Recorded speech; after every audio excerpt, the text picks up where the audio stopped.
Beruchim and Nimsaim, ladies, we are studying today's shi'ur in memory of Yitzhak ben Sophia Shafia, Ruach Hashem Tenichenu B'Gan Eden, dedicated by his grandson Eli Hanono, my good friend from Panama. It's actually his wife's grandfather. May HaKadosh Baruch Hu take the Divrei Torah, and Be'ezrat Hashem, it'll serve as a Ilui Neshama for the Niftar, and to all those that made the dedication, Eli and his family. V'atem debekim b'Adonai Elohechem chayim kolechem hayom, amen ve'amen. We have a double header again this week in the Parashiyot.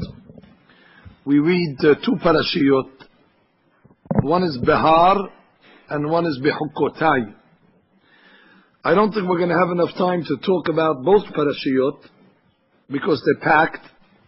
So we'll talk about Parashat Behar this year. And next year, when Behukotai comes around, if somebody will remind me, that I'll make sure to say something about Behukotai. The crux of the Parashah talks about a mitzvah that doesn't relate to us too much. I'm going to have to figure out a way how to get it to relate to us, because you didn't come to class to hear things that don't relate to you. The subject is Shemita. What is Shemita? Torah says like this: if a person lives in Israel and he has a farm, so he works the field. It's a mitzvah to work the land of Israel. It's a mitzvah to produce the products of Israel, the different fruit and vegetables and wheat and barley and grains. But the Torah says 6 years you could work. But in the 7th year, the farmer must take a forced vacation. He's not allowed to work. In English, they call it a sabbatical. You know, it's almost like the regular Shabbat that we have. 6 days we go to work, and the 7th day we rest. So what Shabbat is in days, Shemita is in years. You have 6 years where the farmer works, and the 7th year, he's not allowed to work. And if he goes to work anyway, it's avon. It's a big sin, it's haram. The Torah has a great punishment. Heaven forbid if somebody works during the Shemita year. The Gemara says, a person that works during the Shemita year eventually is going to lose his money. And he's going to become so destitute that he's not going to have what to eat.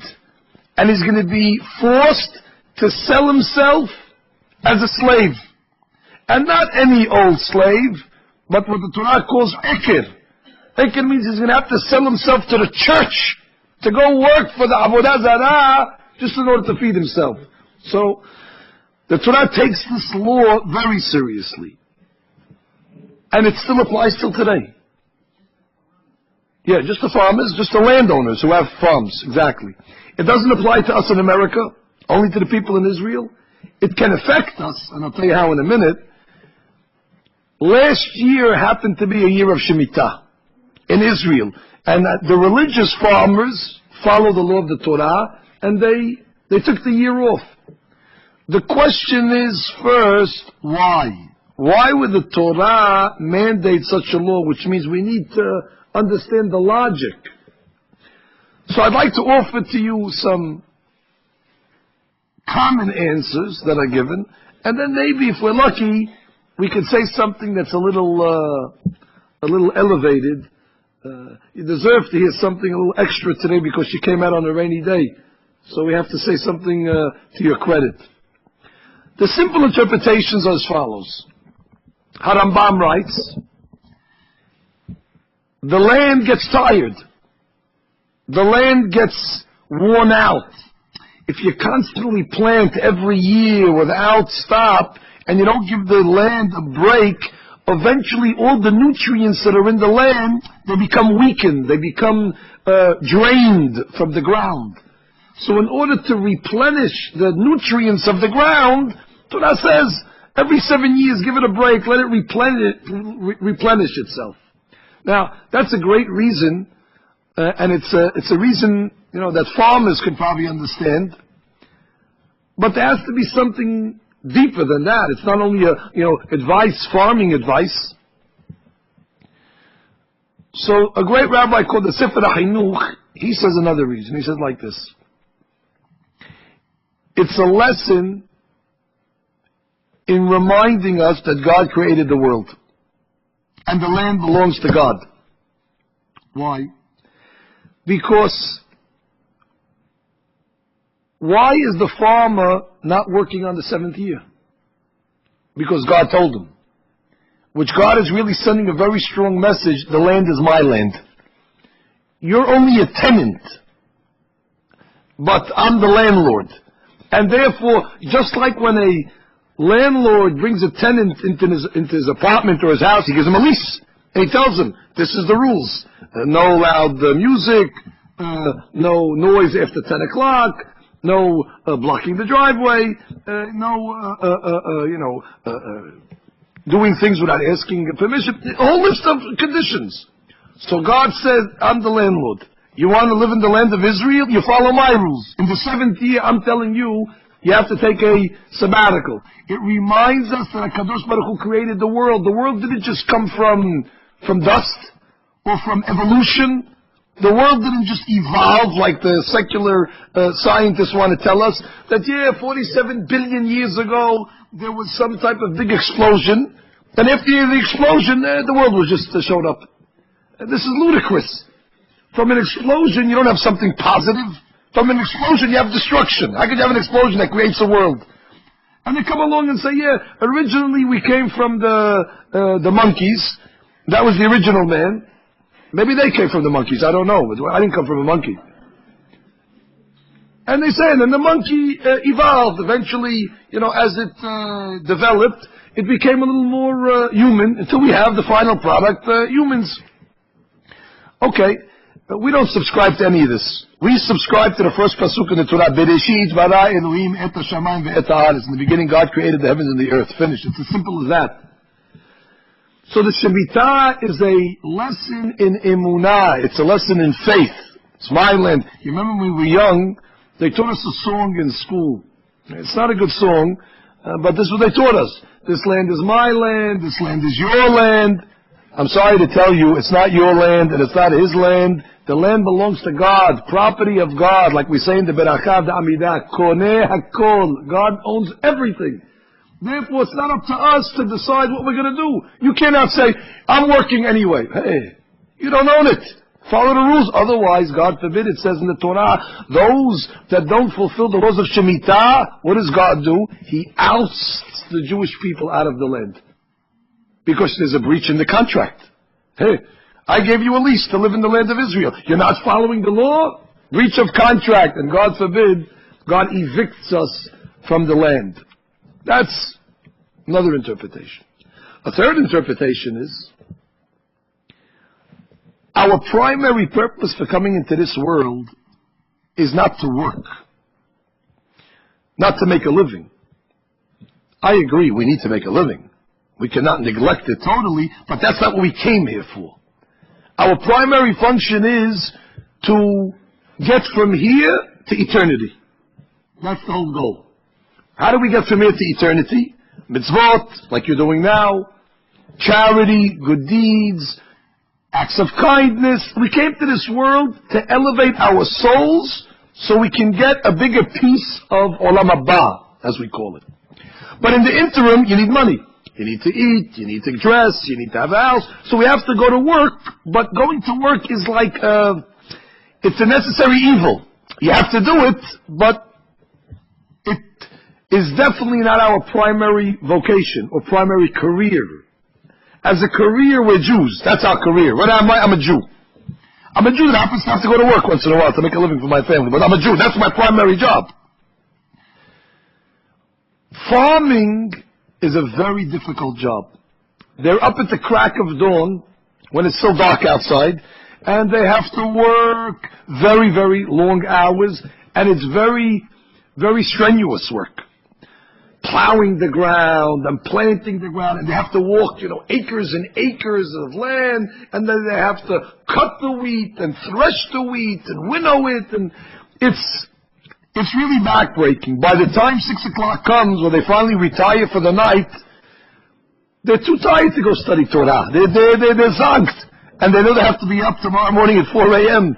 So there's no time for them really to develop their spiritual career. You're right, you have Shabbat, that's what Shabbat's for. Shabbat's a day off, okay, they can go to the Torah, they can go to the shul, they can go to the yeshiva, but our Torah is so worried that maybe the farmer is going to get so involved in his agriculture that his neshama is going to be neglected.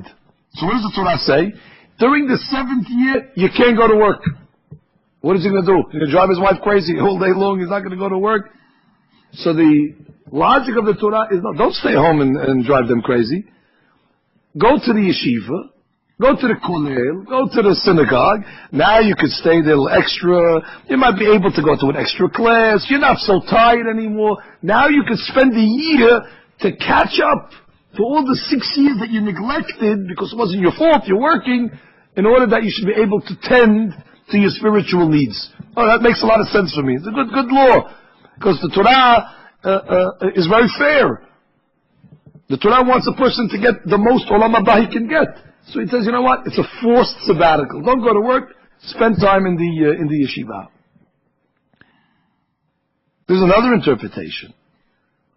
I'm saving my interpretation for the last one. But I'm just giving you a little, just to whet your palates, so you have an idea of what Shemita is. Some say, you know what the logic of Shemita is? It's a lesson in faith. That's a very important lesson because forget about fields. We can't relate to fields. We don't have fields. We live in Brooklyn. We're lucky if we have a little patch of grass in front of our homes. We're happy. So we cannot relate to what does it mean having a field and acres and all this. But imagine you have a store, a retail store. Retail store. Now I know what you're talking about. And you make an income. The store's open 6 days a week. There's customers. And all of a sudden the Torah says, okay, every 7 years you have to close the retail store. You can't open up. What do you mean you can't open up? I have to go to work. I have to pay the bills. I have a mortgage. I have the tuition. I have, listen, I'm God. I run the world. It's not your store. It's my store. I'm partners with you. You're closing. Okay, you're partners with me, but where am I going to get a paycheck from? So a person really needs a lot of faith to close a store for a year. Where are you going to live? Where are you going to make money from? A person really needs to have a lot of emunah to trust that God will somehow give him the sustenance. God will provide. And that's really the test of Shemita. God says, I want to see who's loyal to me. Don't question me. Don't challenge me. Don't work the field for a year. And God says, you will see, you'll be blessed. Nobody ever starved by keeping Shemita. On the contrary, those that kept the Shemita, they got blessed. They received extra. And those that did not, because they didn't have faith, they said, I can't do it. It doesn't make any sense to me. I'm not going to be able to make it. Those that went to work during Shemita, in the long run, they lost it. I think I once told you, many moons ago during this class, there was a religious community in Israel called Komemiyut. Komemiyut is the name of the community. And it's a farming community. What's so special about the people of Komemiyut? They're religious farmers. A religious farmer doesn't mean he has a beard. It means they're religious. They keep Shabbat. They keep Kashrut. They keep all the laws. And when Shemita comes around, everybody knows the people of Komemiyut, they close up the fields, finished, put a big sign up, out of business, see you in 1 year. They follow the law meticulously. And anytime they would have a question, in the olden days, they would ask the great Rabbi Hazon Ish. He was the great Rabbi of Bnei Barak, and he would tell them, this you're allowed, this you're not allowed, and they didn't compromise an inch. They really followed the law to the T. And there was an open miracle that happened to this community of Komemiyut. It's a miracle that's documented. There's pictures of it, so you don't have to take my word. You could probably go on the internet and put on the Google search over there, Komemiyut, Israel farming community, whatever it may be, and they'll show you the pictures even of what I'm talking about. I saw the pictures with my own eyes. What happened? 1 year, Komemiyut is in the middle. To the right of it is an irreligious farming community. To the left of it, an irreligious farming community. There was a plague of locust. Baruch Hashem, we don't know what locust is, but when these things attack, they attack by the millions. And they just come, the wind blows them from who knows where, from Gehinnom, and all of a sudden they come into their place and they ravage. They eat everything. They scrape the paint off the cars. The biggest damage is done from these grasshoppers, from these locusts. It doesn't leave anything. You see a field before the locust comes, beautiful, green, gorgeous, the wheat, the stalks. You see it 5 minutes after the locust, gone. There's nothing left. They eat everything, and the destruction is to the highest degree. They got infested. This area of Israel got infested with a locust plague like you never saw before. They showed the pictures. To the right, there's locust. To the left, there's locust. In the middle, there's not one locust. It's as if there was an imaginary line that the locust said, here we're not allowed to go. Here it's haram. These people are fulfilling the Shemita. We cannot, they didn't go, not one locust went into Komemiyut. Everybody around them, they lost all the profits and all the work and all the labor. And these guys, you see, they took a picture from the helicopter. You can't imagine the picture. You see on the right and left the worst things taking place, the most miserable things, and right in the center, zero. Who told the locusts don't go over there?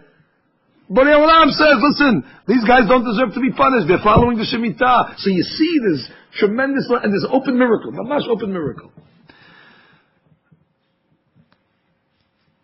But I want to tell you something a little deeper about the Shemita. But I have to ask you, please, you have to take my word for what I'm telling you. Because it's going to sound strange to you.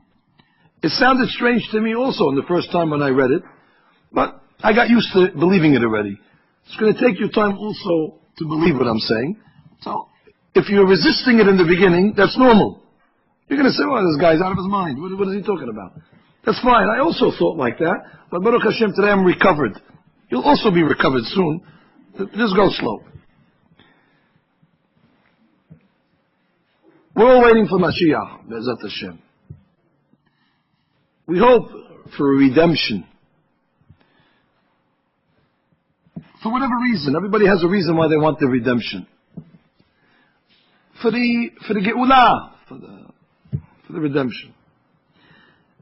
The holy books say, in Gemara, when God created the world, before Adam HaRishon sinned, it was a different world than it is today. We're living after the sin. So we cannot relate to a world before the sin.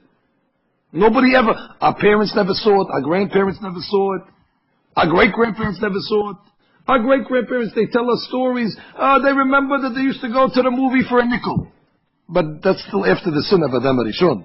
They never say, I remember the world before the sin. What do you mean? No, nobody. Not the people for 2,000 years ago. It doesn't matter. Nobody ever lived in that time. So we can't ask anybody what it was like. So the Gemara tells us what it was like.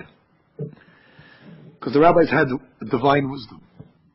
The Gemara says, before the sin of Adam HaRishon, the earth was blessed. After the sin of Adam HaRishon, after he ate from the tree, you remember God cursed Adam, God cursed Eve, God cursed the snake, and God cursed the ground. The ground is cursed because of you. What does it mean, cursing the ground? God called the ground names? No. Cursing the ground means you're going to produce product very, very difficultly. It's going to be very hard to get a product to come out of the ground. You know how hard it is to make a loaf of bread? We go to the bakery, we ask them for a loaf of bread, they give it to us at the $2. $2, we go crazy. You know how hard it is to make that bread? The farmer, the Gemara says, has to go through 10 different processes just to make it dough. And then he has to bake it. Baking it is the 11th. He has to plow. He has to, after he plows the ground, he puts the seeds in the ground. And then he plows it again. Then he waits for it to grow. Then he has to cut it. Then he has to thresh it. After he threshes it, he has to separate the chaff of the wheat from the kernel. Most of the wheat is garbage. The good part of the wheat is the little kernel. The big stalk, you say, oh, what a big wheat. Oh, the wheat is this big. You have to crack it open. Then you have to separate the good from the bad. And you have to sift it again and select it. And then, now what do you have? You just have kernels. What do you do with kernels? Now you have to grind it. And then you have to make flour. The whole process just to get one measly piece of bread. It's a long. That's the cursed ground that we're talking about. And that's the same way that any product, you want to make an apple tree, you got to take seeds, you got to plow, you got to put it in, plow it again, you have to nurture it, you have to grow it, you need to work it. It's not as hard as bread, I agree. But still, it takes work. But before the curse, the ground would produce finished products. Okay, I know it. I told you. I know it. I told you you're not going to believe me. Which means the bread used to come out of the ground ready. Yeah, also bagels. Everything would come out of the ground in its finished product. You would go to the tree, and you would have donuts growing from the tree. You take the donut, you would have a glazed donut tree, it has a jelly donut tree, whatever donuts they had. But everything was finished. It was a finished product. You didn't need to do anything. It just grew. But you ask somebody, who plowed this ground? What do you mean? Plowed? Who plowed? No one has to plow. We don't know what plowing is. This is the way the world is. Just things come out of the ground. But I want a tomato. Oh, tomato, you got to go down to that place over there. That's where the tomatoes grow. Oh, can I speak to the farmer? There's no farm over here. What's farmer? There's no farm. There's no sins over here. The world was so perfect. It's unbelievable. Once Adam sinned, all the Dunkin' Donut trees, no more. All the fruit that were growing, no more. Now God says, now you have to work for a living. No longer things are going to come out of the ground like that. But guess what?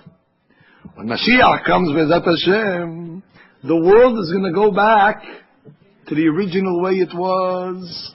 Now, we can't appreciate it. The farmer is going to appreciate it a lot. He's going to say, what do you mean? No more work. That's it. You're done. But how is it going to grow? It's going to grow by itself.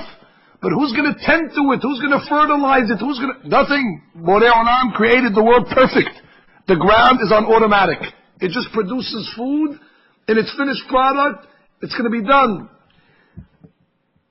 Just think. It doesn't prove that I'm right, but just think for a second. What's the beracha that you make on bread? Hamotzi lechem min haaretz. The God, you bring bread from the earth. He brings bread from the earth? He doesn't bring bread from the earth. We should say, you bring wheat from the earth. And then we got to do 10 things to it to make it edible. But that beracha is already prepared for us when Mashiach comes. Because when Mashiach comes, it's going to be literal. Hamotzi lechem min haaretz. You're going to go to the field, and you see bread. You pluck it off the tree, and we'll see the lechem min haaretz and eat it. It's going to be like that. And this, I could show you the Gemara. The Gemara says, Atida Eretz Yisrael. Ve'otzi gruskaot, ve'lechamim, muffins, and different type of mizanot type of foods, pastries, and all these things. All going to go from the ground. Cheesecake also, maybe, I don't know. Ladies, whatever you like is going to grow. Don't worry about it. There can be a big menu. No. But my point is like this. There was a world that was before Adam's sin, and there's the world that will be. That's when Mashiach comes. Unfortunately, in the present, we're living under the curse. So we can't even imagine such a blessing, such a bounty, such a beauty. And the reason why God's going to make it so easy is because He wants to free us up so we can study Torah. That's the main thing. We're working in the field all day long, study Torah, do spiritual things, and so on and so forth. So listen to what I'm going to tell you now about Shemita. Remember I told you a few weeks ago that sometimes we do things today that are like a sneak preview for what it's going to be like when Mashiach comes? Remember I told you at the Brit Milah, Eliyahu HaNavi comes. So I told you when Eliyahu HaNavi comes to the Brit Milah, I said it's like a dress rehearsal for when Mashiach's going to come. Because Eliyahu HaNavi is going to come with the Mashiach. So it's like we're making a little practice run for the redemption. Every time Shemita comes, it's like a prelude or a sneak preview or like a coming attractions to what the world is going to be like when Mashiach comes. The farmers are not going to have to work. Everybody's just going to be able to sit down and leave their fields grow fallow. I agree. It doesn't mean every time we do Shemitah, donuts are growing from the trees. You're right. We didn't get to that level yet. But in a certain sense, we're already, we could smell already the Mashiach when Shemitah comes. Already we could feel, oh yeah, this is the way the world is going to be. You're going to go into the Beit Midrash. You're going to see a farmer sitting there with his overalls. He's got big blue overalls and a straw hat, and he's sitting in the Beit Midrash reading. You say, excuse me, sir, aren't you Farmer Rabinowitz? Yes. What are you doing in the Beit Midrash? How come you don't go work the field? Oh, no, we don't work. The field runs by itself. I'm sitting learning Torah now. Don't you know this is the Shemita here? That's the way it's going to be when Mashiach comes. Nobody's going to have to run the fields. They're all going to run by themselves. And everybody will be able to sit and learn Torah. The world is going to be perfected. That's why the Torah says, Shabbat LaHashem. Shemita is called a sabbatical for God, LaHashem. Do you know why that's so? I'm going to tell you a secret now about the name of God. Yud Ke Vav Ke. Yud Ke Vav Ke. Shabbat LaHashem. Shabbat for Yud Ke Vav Ke, for the name of God. I've told you many secrets about the name of God, Yud Ke Vav Ke. When you say that holy name, Ador, I don't want to say it because I cannot say it. It's a holy name, but think of the name, Yud Ke Vav Ke. Ador, we say it. Nai, yes. What are you supposed to think of when you say that holy name of God? Here, we have it here. You see it over Yud Ke Vav Ke, the name of God. You all know what it is. What are you supposed to think of when you say it? Oh, you know everything. You know everything. What do I have to come here for? Everybody knows everything already. God bless you, ladies. God bless you. God bless you. And you're always right. That's the amazing thing. You're always right. Whenever you say Hashem's name, you're supposed to think of Haya, Hoveh, Yehyeh. God was, God is, and God will be. You see, if you look at the name Yud Ke Vav Ke, look at the three last letters. It spells Hoveh. Hoveh means now in the present. God is. You can also look at the Yud, the He, and the Yud in the He spells Yehyeh. It has the letters Yehyeh. And it also has the letters He, Yud, He, which is Haya. Was.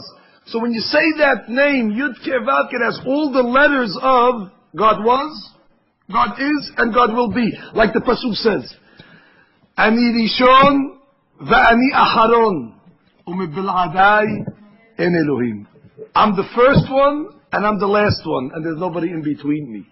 Which means God was here from the beginning, God is still here, and God is going to be there till the end. In English there's a word for that. Eternal. God is eternal. Eternal means forever. It means He didn't just show up in 1943. No, He's been around all the way. And God is not planning on going anywhere. It's not like He says, listen, I'm only going to be here till 2011 and then that's it, I quit. No, God is Haya. He was from the beginning. Hoveh, He is right now. He's still here. And here is going to be in the future. Shemita is called Shabbat LaHashem because Shemita connects us to the past and to the future.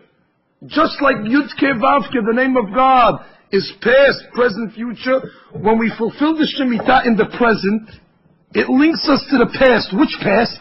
Before Adam HaRishon sinned. To when the world was perfect. And there was no avonot, and the land was perfect. And it links us also to the future, to when Mashiach is going to come and the world is going to reach that perfection again. Hence, the Pasuk writes, and now I'll quote it inside for you, when the Torah says, right in the beginning of the Parashat, Ki tavo el haaretz, asher ani noten lachem, when you go into the land that I am going to give you, v'shabeta haaretz Shabbat ladonai, and you're going to have a sabbatical, and the sabbatical is going to be called the Shabbat LaHashem. Because just like God is past, present, future, when you look at the field of the Shemita year, it reminds you of the past, of the way the world used to be before Adam Rishon, and it gives us excitement for the future. It links these things together. And by the way, not only does the Shemita do that, but that's every Shabbat. Shabbat, today's Thursday. Shabbat, few days is going to be. We have 3 meals that we eat on Shabbat. You're supposed to have a meal, Friday night dinner, as we call it, Shabbat Seudah. And then we have Shabbat lunch, of course, and then Seudah Shlishit. Everybody should have 3 meals on Shabbat. Even if you're on a diet, there's no diets on Shabbat. Somebody once said, you don't gain weight on Shabbat. That was somebody that wanted to eat a lot. So they made up a new halakha. Don't worry, you don't eat. So good, if it makes them feel good, let them say whatever they want to say. You probably gain weight on Shabbat, but that shouldn't stop you from eating the 3 meals on Shabbat. And the rabbis tell us, the 3 meals on Shabbat, each meal corresponds to another Shabbat of history. What do I mean to say? There are 3 famous Shabbatot in history. The first Shabbat in history is the most famous Shabbat. That's the first one. That's when God created the world. He created it in 6 days and rested on the 7th. That's called Shabbat Bereshit. Oh, the first Shabbat in history was the holiest Shabbat. It was the holiest Shabbat because there was no Hilul Shabbat. Nobody desecrated the Shabbat on that day. It was only Adam and Hava. And they were Shomanei Shabbat. They kept the Shabbat meticulously. What a perfection that Shabbat was. There was another perfect Shabbat. It might be the second perfect Shabbat in history. And that was the Shabbat that we received the Torah. In a few weeks we're going to celebrate Shavuot. Shavuot, we got the Torah. Which day of the week did we get the Torah? On Shabbat. Yeah, imagine that. We woke up Saturday morning, Shabbat morning. Moshe Rabbeinu said, okay, when Moshe Rabbeinu was on the mountain, but Aharon and all the tzaddikim said, okay, Rabotai, you got it. You have a meeting with God at the mountain. Shabbat today. Shabbat. We work on Shabbat. This is Torah. Come to the mountain. And God gave us the Torah on Shabbat. It says that Shabbat was a perfect Shabbat. There was no averot. God spoke to us on that Shabbat. Anochi Hashem Elokecha, I am God that took you out of Egypt. There will be no other gods besides me. We heard the word of God. In the history, no Jew ever reached such a level like Shabbat of Matan Torah. That's lunch. When you sit down to have the Seudah of lunch, the Shabbat meal, that already reminds us of, this is connected to Shabbat of Matan Torah. And then Seudah Shlishit. That's the highest level. Seudah Shlishit. Those that are lucky, that know the secrets of the world, they're very careful on Seudah Shlishit. Because that Shabbat represents the Shabbat of the future when Mashiach comes. When Mashiach comes, there's going to be a tremendous Kedusha. It's going to be a very long Shabbat-like. It's going to be just spirituality and just tremendous peace and tranquility. That's the Shabbat of, like Olam Haba. Eternity. That's going to be a big Shabbat. We say in Birkat HaMazon, Rahamanu yanchilenu liyom shekulo Shabbat. We're waiting for the day that's going to be a big Shabbat, a long Shabbat. So there's 3 Shabbats. Shabbat Bereshit, that's the original one. Shabbat Matan Torah, that's when we receive the Torah. And in the future. And then of course, I forgot the Shabbat, that's obvious, the Shabbat that we're in. There's the Shabbat of the present, which means there's always the Shabbat that you're up to. In 2 days from now, you'll be in the Shabbat. So the Shabbat, what does it do to us? Shabbat connects us to the previous Shabbatot. Shabbat of Bereshit, oh, perfect. The Shabbat of Matan Torah, oh, perfect. And it links us to the future Shabbat. Shabbat of Mashiach, Shabbat of Olam Haba. That's why we also say Shabbat LaHashem, just like God is Hayah, Hoveh, Yehyeh. God was, He is, and will be. And just like Shemita, the sabbatical remind us of how the world was before Adam and Rishon, and how the world is going to be in the future. The Shemita is the link between past, present, and future. Shabbat also is that link. Shabbat LaHashem, Hayah, Hoveh, Yehyeh. But listen to what I'm going to tell you now.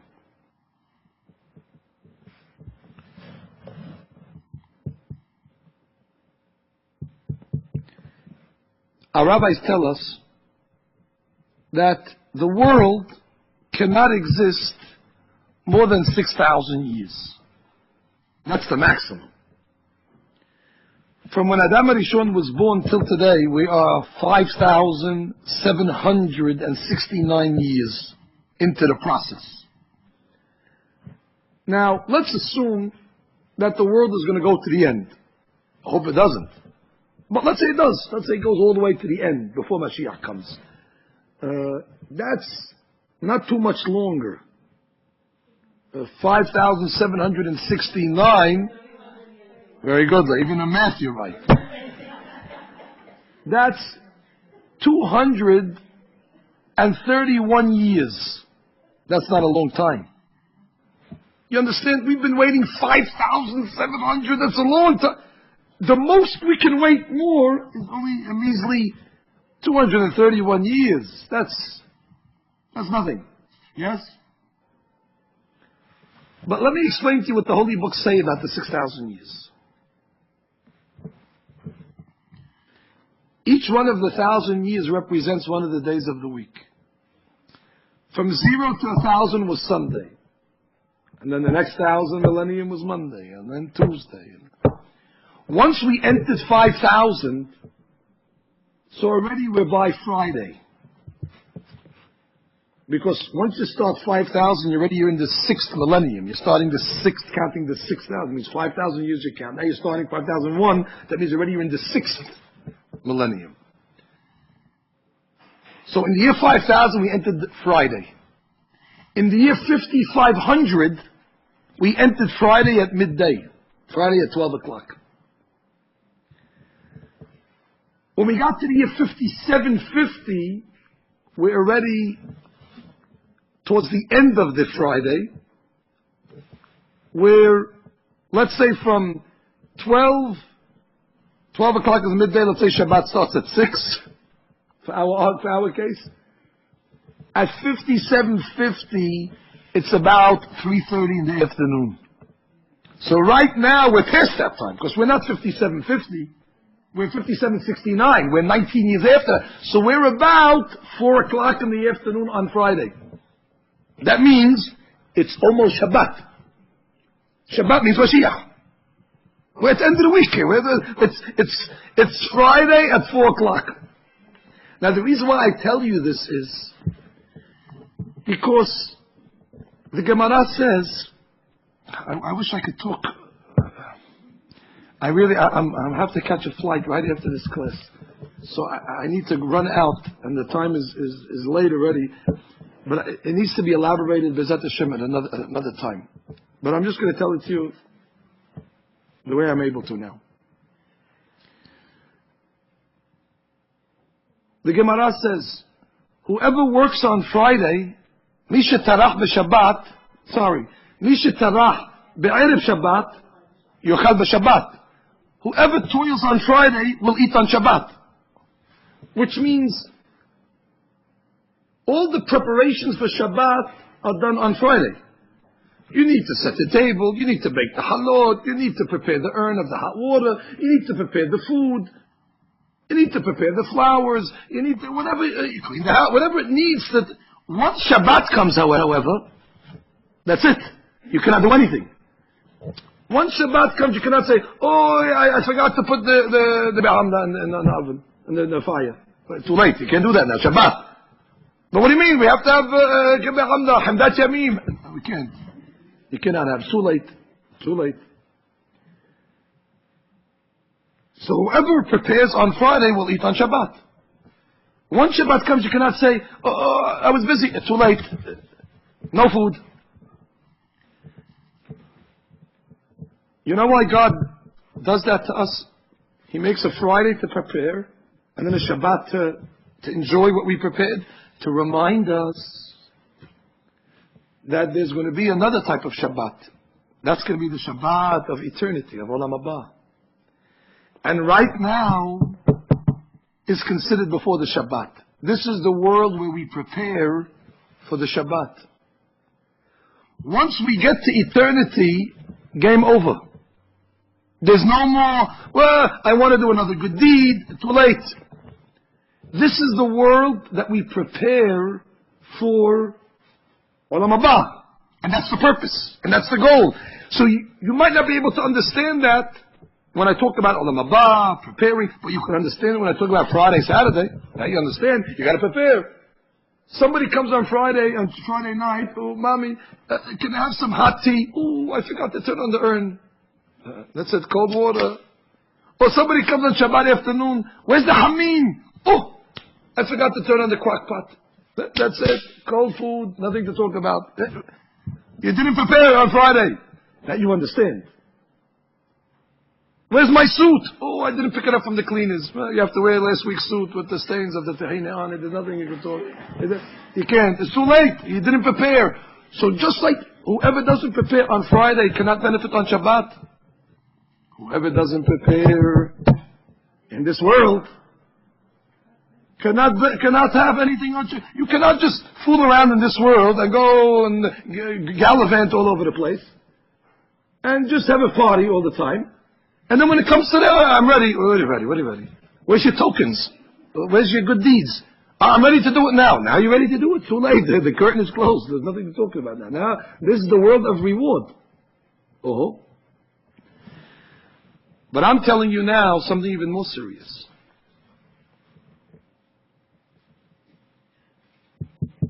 The world is holding by Friday at 4 o'clock. 57:69. That's already Friday at the end of Friday. Now I want to ask you a question. Let's say Shabbat would be at 6. And one Friday afternoon, I don't know, you were in a deep sleep. And you woke up at 4 o'clock in the afternoon. You look at, what? I overslept. It's 4 o'clock, Shabbat Israel. I didn't do anything for Shabbat. How much panic? 2 hours. You have to run to the store, buy the food, prepare. You have 2 hours before Shabbat's going to come in any second. You need to prepare. How important, how overriding, nothing else means anything to you. And somebody will call you at 4:15, come playing checkers. Checkers? What do you mean checkers? I'm preparing for the Shabbat. I didn't even make the food yet. But what do you mean? We always play checkers. But not today. We cannot play checkers anymore. It's 4 o'clock. It's urgent. The world now is at 4 o'clock.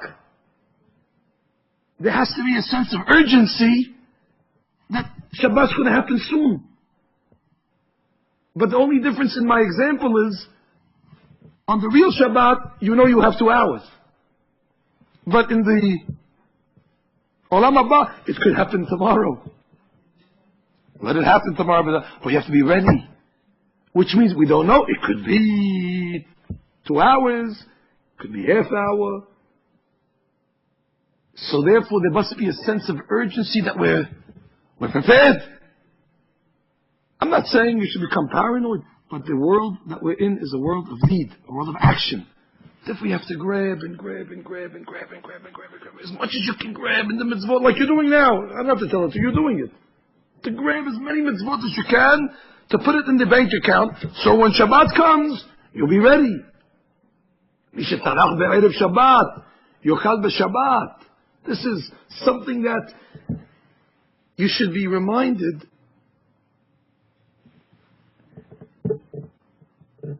it's going to happen very fast. Just like Shabbat happens very fast. Maybe you know what I'm talking about. But on my calendar, you know how my week is, the calendar? My calendar is Sunday, Thursday, Friday. It always seems it's Shabbat. It's always Thursday. Well, Shabbat's already here. We're just Shabbat now. But what happened to Monday, Tuesday, and Wednesday? Somehow it just gets lost somewhere. So the calendar always is Sunday. Oh, I say Sunday. I have a long time for Shabbat. Over some before Thursday, Shabbat again. How'd it go? What happened to the middle? You see how fast it goes? Shabbat just creeps up on us. Oh, it's right there. That's the way this Mashiach and all it's going to creep up. So you have to be ready. This is the world of action. There was one rabbi, and I'm just telling you the story and I have to go. There was one rabbi, I'm not recommending this. He was walking in the rain, running. He didn't have an umbrella. They told him, Rabbi, how come you don't have an umbrella? He says, a soldier in the war doesn't walk around with an umbrella. What does it mean to say? He's right. Did you ever see pictures of soldiers that are fighting in Iraq? Let's say it's raining. You think they're going to walk around with umbrellas in the middle of the war? Let it rain. We're fighting a war now. Excuse me, you have an umbrella? He's fighting with a gun like this, walking with an umbrella? They don't walk around with an umbrella. So he says, I came into this world, there's a war. There's an evil inclination trying to fight me and take away my eternity. I'm fighting for my life. What am I going to walk around with an umbrella? I don't have to worry about it. They're fighting the Yitzhak. You understand? They lived a life where they knew there's a sense of urgency. They must get the job done.